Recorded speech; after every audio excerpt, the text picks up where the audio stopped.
యేసుక్రీస్తు ప్రభు జన్మ అసాధారణమైనది.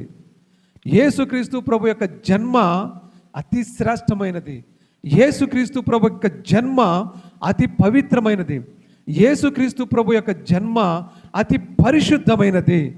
యేసుక్రీస్తు ప్రభు జన్మ నీకు నాకు విముక్తినిచ్చేది.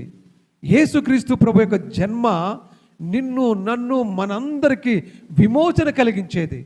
యేసుక్రీస్తు ప్రభు యొక్క జన్మ మరణం నుండి జీవములోనికి నడిపించేది. యేసుక్రీస్తు ప్రభు యొక్క జన్మ చీకటిలో నుండి వెలుగులోనికి నడిపించేది. యేసుక్రీస్తు ప్రభు యొక్క జన్మ నిన్ను నీ గమ్యానికి చేర్చేది. యేసుక్రీస్తు ప్రభు యొక్క జన్మ నిన్ను నిత్య జీవమునకు తీసుకువెళ్ళేది. యేసుక్రీస్తు ప్రభు యొక్క జన్మ ఆయన రాజ్యములో నిన్ను ప్రవేశపెట్టేది. యేసుక్రీస్తు ప్రభు యొక్క జన్మ నిన్ను ఆయన రాజ్యానికి వారసునిగా చేసేది. యేసుక్రీస్తు ప్రభు యొక్క జన్మ తన్ను తాను దేవునిగా ప్రత్యక్షపరుచుకునేది. యేసుక్రీస్తు ప్రభు యొక్క జన్మ ఆయన నీతో ఉండడానికి, ఆయనకి నీకు అంటే ఆయనకు మనకు బంధము ఏర్పరచడానికి. యేసుక్రీస్తు ప్రభు యొక్క జన్మ మన బంధకముల నుండి విడిపించడానికి. యేసుక్రీస్తు ప్రభు యొక్క జన్మ ఆయనకి నీకు అనగా ఆయనకి మనకి సాన్నిహిత్యం పెంచడానికి. యేసుక్రీస్తు ప్రభు యొక్క జన్మ తప్పిపోయిన నిన్ను వెదకి రక్షించడానికి. యేసుక్రీస్తు ప్రభు యొక్క జన్మ నశించిన దాన్ని వెదికి రక్షించడానికే. దేవునికి స్తోత్రం కలుగును గాక. హల్లెలూయా. యేసుక్రీస్తు ప్రభు జన్మ ఎంత శ్రేష్టమైంది ఇప్పుడు మీకు అర్థమైందా? యేసుక్రీస్తు ప్రభు ఎందుకు పుట్టాడో మీకు అర్థమైందా? యేసుక్రీస్తు ప్రభు పుట్టడానికి ఇన్ని కారణాలు ఉన్నాయి. ఇప్పుడు నేను మీకు చెప్పిన కారణాలు ఒక పాయింట్ కాదు, సహజంగా ఒక 15 పాయింట్లను చెప్పుంటాను మీకు. ఇన్ని పాయింట్లు మీరు చూశారు కదా. దేవుడు ఆయన ఎందుకు పుట్టవలసి వచ్చింది ఈ భూలోకానికి? ఎందుకు ఈ భూలోకానికి రావాల్సి వచ్చింది? ఎందుకు నరరూపధారుడిగా ఆయన అవతరించవలసి వచ్చింది? ఎందుకు విడిచిపెట్టకూడని మహాభాగ్యముగా ఆ సింహాసనాన్ని, పరలోకములో ఉన్న సింహాసనాన్ని విడిచిపెట్టి భూలోకానికి రావాల్సి వచ్చింది? ఎందుకు ఆయన 33.5 సంవత్సరాలకే యవన ప్రాయములో, బలమైన యవన ప్రాయములో 33.5 సంవత్సరాల వయసులోనే తన ప్రాణాన్ని నీ కోసం, నా కోసం, మనందరి కోసం ధారపోయవలసి వచ్చింది? అందుకే ఆయన పుట్టాడు ఇక్కడ. ఆయన ఎందుకు పుట్టాడు అంటే ప్రాణం పెట్టి దాన్ని తిరిగి తీసుకోవడానికే పుట్టాడు ఆయన. ఆయన పుట్టడము ఒక మహోన్నతమైనటువంటి అసాధారణమైనటువంటి సంఘటన. ఈ సృష్టిలో కానీ, పైన పరలోకములో కానీ, మధ్యలో ఉన్న భూలోకంలో కానీ, కిందున్న పాతాళ లోకంలో కానీ ఆయన జన్మ వంటి జన్మ మరెవ్వరికి లేదు, ఇక రాబోదు, ఒక ఉండబోదు. ఆయన జన్మ ఒకటే. మరణమును గెలిచి తిరిగి లేచింది ఆయన జన్మ ఒకటే. మరణము గెలిచి తిరిగి లేవడమే కాదు, ఇప్పటి వరకు సజీవముగా జీవించి ఉన్నది ఆయన ఒక్కడే. ఒకవేళ ఎవరైనా చనిపోయిన వాళ్ళు తిరిగి లేస్తే లేచి ఉండొచ్చు, కానీ వారు కొద్ది రోజుల తర్వాత మళ్ళా చనిపోయారు వాళ్ళు. కానీ యేసుక్రీస్తు ప్రభువులు వారు ఒక్కరే చనిపోయి తిరిగి లేచి ఇప్పటి వరకు సజీవుడిగా నిలిచి ఉన్న దేవుడు యేసుక్రీస్తు ప్రభు. గట్టిగా చప్పట్లు కొట్టి దేవుని మహిమపడదామండి. హల్లెలూయా.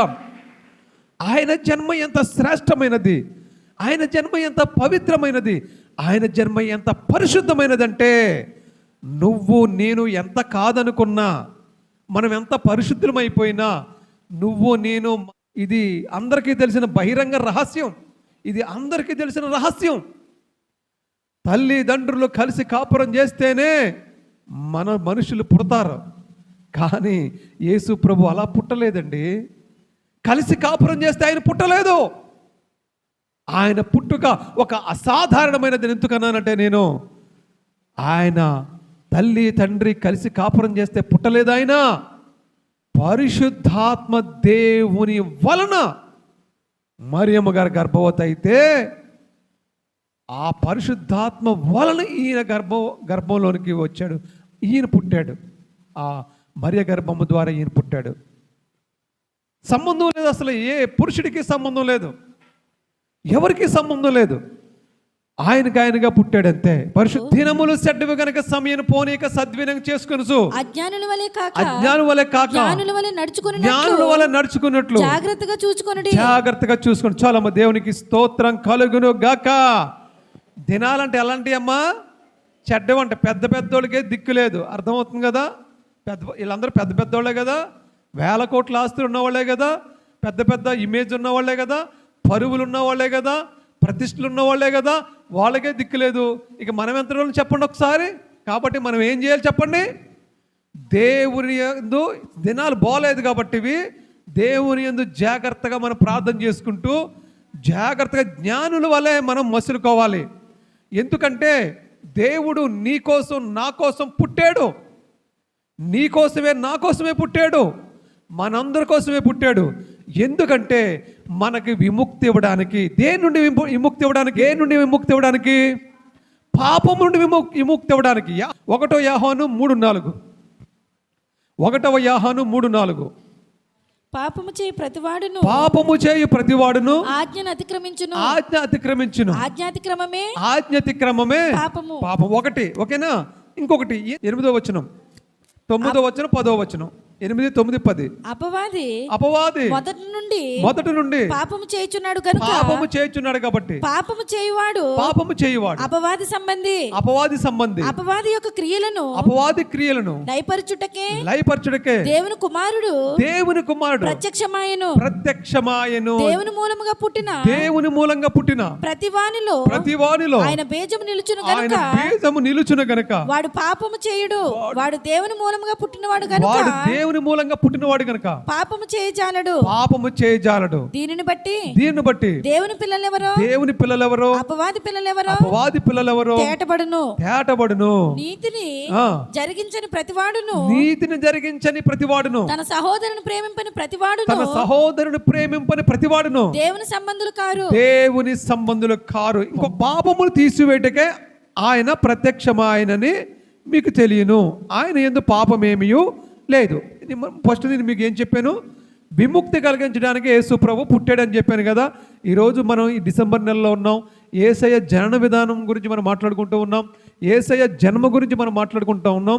నేను మీకు 12 పాయింట్లు 13 పాయింట్లు చెప్పడం జరిగింది. 12 పాయింట్లు చెప్పాను యేసయ్య జన్మ ఎలాంటిదని. ఆ జన్మలో ఫస్ట్ పాయింట్, ఆ జన్మ నిమిత్తము చెప్పిన పాయింట్ల్లో 12 పాయింట్లో ఫస్ట్ పాయింట్ విముక్తి. విముక్తి అంటే దేని నుంచి విముక్తి ఇస్తాడంటే పాపము నుండి దేవుడు మనకి విముక్తి ఇస్తున్నాడు. ఆ పాపం నుండి ఎలా విముక్తి ఇస్తున్నాడో అనేది, అసలు పాపం అంటే ఏమిటి అనేది ఈ యొక్క యోహాను సువార్తలో మనం 1వ యోహానులో మనం చదువుకున్నాం. 1 యోహాను 3:4 పాపము చేయి ప్రతివాడు ఆజ్ఞ అతిక్రమించును, ఆజ్ఞ అతిక్రమమే పాపము. అయితే ఇక్కడ చూడండి, పాపము తీసివేయుటకే ఆయన ప్రత్యక్షమాయనని మీకు తెలియను, ఆయన యందు పాపమేమియో లేదు. మనలో ఉన్న పాపాన్ని తీసేయడానికి దేవుడు పరలోకం నుండి భూలోకానికి ఆయన తెంచాడు, వచ్చి మరి బాలుడిగా పుట్టాడు, నరరూపునిగా అవతరించి ఆయన కన్య మరియ గర్భాన్న జన్మించాడు. దేవునికి మహిమ కలుగునుగాక. అయితే నోట్ చేసుకోవాల్సిన పాయింట్ ఏంటంటే ఆయనలో పాపము లేదు. దేవునికి మహిమ కలుగునుగాక. ఆయన పాపము లేనివాడిగా వచ్చాడు. ఆయన పాపము లేనివాడిగా వచ్చి మనలో ఉన్న పాపాన్ని తీసివేశాడు, మనలో ఉన్న పాపాన్ని కడిగేశాడు, మనలో ఉన్న దోషాలని అపరాధాలని తుడిచివేశాడు, మనల్ని పవిత్రులుగా చేశాడు, పరిశుద్ధులుగా చేశాడు, విముక్తులుగా చేశాడు. బంధకాల నుండి పాపం వల్ల మనకి ఎన్నో బంధకాలు వస్తాయండి. పాపం వల్ల మనకి ఎన్నో ఆటంకాలు వస్తాయి. ఆ ఆటంకాలన్నిటినీ దేవుడు ఏం చేస్తున్నాడండి? ఈ రోజున తుడిచివేయబోతూ ఉన్నాడు. చప్పట్లు కొడదాం. మనందరికీ గుడ్ న్యూస్ ఏంటంటే దేవుడు ఈ క్రిస్మస్ నెలలో మనకిస్తున్న కానుక ఏంటంటే దేవుడు మన పాపాల్ని తుడిచివేయబోతూ ఉన్నాడు. ఆమేన్. ఆ పాపం వల్ల వచ్చే ప్రతి ఆటంకాన్ని కొట్టివేయబోతూ ఉన్నాడు. ఆమేన్, హల్లెలూయా. మరి చక్కగా మనం దేవుణ్ణి ఈ నెలంతా కూడా దేవుణ్ణి ఆరాధిద్దాం. నెలే కాదు, మన జీవితం అంతా దేవుణ్ణి ఆరాధిద్దాం. దేవుడిని దీవెనలు పొందుకుందాం. దేవుడి మాటలను దీవించి ఆశీర్వదించును గాక.